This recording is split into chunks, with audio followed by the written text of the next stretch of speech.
بسم اللہ الرحمن الرحیم۔ ٹی جے سپیکس کے معزز ناظرین السلام علیکم۔ ناظرین محترم، یہ واقعہ 1980 کا ہے جب ہیٹی نامی ملک میں ایک عورت بازار میں گھوم رہی تھی۔ اس عورت کا نام انجلینا تھا۔ وہ بڑے آرام سے شاپنگ کر رہی تھی، مگر پھر اس کی نظر ایک آدمی پر پڑی جس کو دیکھ کر اس کے اعصاب خطا ہو گئے۔ وہ ڈر کر چیخیں مارنا شروع ہو گئی۔ دوستو، یہ آدمی انجلینا کا بھائی تھا اور اس کے ڈرنے کی وجہ بھی یہی تھا کیونکہ یہ آدمی 18 سال پہلے ایک بیماری سے مر گیا تھا اور اس عورت نے اپنے سامنے اس کو تابوت میں ڈال کر دفنایا تھا، مگر آج وہ 18 سال بعد اس کے سامنے کھڑا ہے۔ دوستو، آخر یہ عجیب کہانی کیا تھی؟ اس سے پہلے کہ ہم اس کو آگے بڑھائیں، نئے والے ناظرین سے گزارش ہے کہ ہمارے اس چینل کو سبسکرائب کریں اور ساتھ گھنٹی کے نشان کو بھی دبائیں تاکہ ہر نئی آنے والی ویڈیو کا نوٹیفیکیشن تسلسل و تواتر کے ساتھ اب تک پہنچتا رہے۔ دوستو، اس کے علاوہ ہماری ان کاوشوں کا صلہ میں لائکس اور کمنٹ سے ضرور دیں۔ ناظرین محترم، اس شخص کا نام کلیورس نارسس تھا اور 1962 کو ایک دن اچانک یہ شخص بیمار ہو گیا۔ شدید بخار کی وجہ سے اس کا جسم ٹوٹ رہا تھا۔ فوراً ہی اس کے خاندان والے اس کو قریبی اسپتال میں لے گئے۔ اس کے ہونٹ پیلے پڑ گئے تھے اور اس کے منہ سے خون بھی آ رہا تھا۔ پھر چند دنوں بعد کلیورس کی اس اسپتال میں ہی موت ہو گئی۔ دوستو، اس کے خاندان والوں نے اگلے ہی دن اس کی آخری رسومات ادا کرنے کی تیاریاں کر لی۔ اس دن اس کے قریبی رشتہ دار اور خاندان کے سارے لوگ موجود تھے، جس کے سامنے کلیورس کو ایک تابوت میں ڈال کر دفن کر دیا گیا۔ دوستو، ہر انسان کی طرح اس کی فیملی کے لیے بھی اس کی زندگی ختم ہو چکی تھی، مگر اصل کہانی تو اب شروع ہوئی۔ کیا کلیورس مر چکا تھا؟ اگر وہ مر چکا تھا تو 18 سال بعد اس کی بہن کے سامنے یہ کون تھا؟ دوستو، مشہور کریکٹر زومبیز بھی ہیٹی سے شروع ہوتے ہیں، جبکہ اس ملک میں ڈوڈو مذہب کے ماننے والوں کی کثیر تعداد موجود ہے۔ دوستو، ووڈو کالے جادو کو بھی کہتے ہیں اور ہیٹی جیسے غریب ملک کے اندر ووڈو جادو کرنے والوں کی ایک بڑی تعداد موجود ہے۔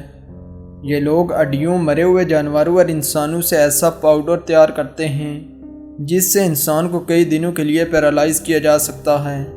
اس پاؤڈر میں ٹیٹروٹائکسن نامی کیمیکل ہوتا ہے جس سے انسان کوما میں بھی جا سکتا ہے اور کچھ دنوں بعد اس کو ہوش آتا ہے، اور ایسے ہی اس ملک کے لوگ اپنے عزیزوں کو مرا ہوا سمجھ کر دفنا دیتے ہیں، جبکہ ووڈو جادو کرنے والے اس کو چند دنوں بعد قبر سے نکال کر اپنا غلام بنا لیتے ہیں۔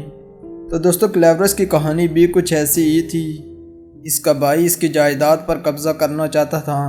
ان دونوں کے درمیان جائیداد کا تنازع تھا۔ اس کے بعد کلیورس کے بھائی نے ووڈو جادو کرنے والی ایک عورت سے وہ پاؤڈر خریدا اور اپنے بھائی کے کھانے میں ملاتا رہا۔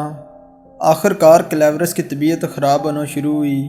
اس کا جسم پیرالائز ہو چکا تھا، جبکہ یہ 20ویں صدی کا زمانہ تھا اور ہیٹی جیسے غریب ملک میں اچھے اسپتالوں کی سہولت نہ ہونے کے برابر تھی۔ ڈاکٹر نے اس کو مرا ہوا قرار دیا اور اس کو دفنانے کے لیے بھیج دیا، لیکن دوستو، دفنانے کے چند دنوں بعد اس کو قبر سے نکال لیا گیا اور اسی عورت کے پاس لے جایا گیا جس کے پاؤڈر سے یہ کوما میں چلا گیا تھا۔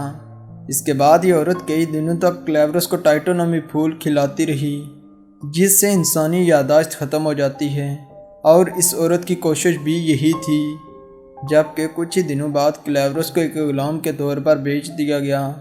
تو دوستو، یہ شخص اگلے کئی سال تک گنے کے کھیتوں میں کام کرتا رہا، جبکہ اس کے ساتھ 150 لوگ اور بھی تھے جن کی کہانی بھی کچھ ایسی ہی تھی۔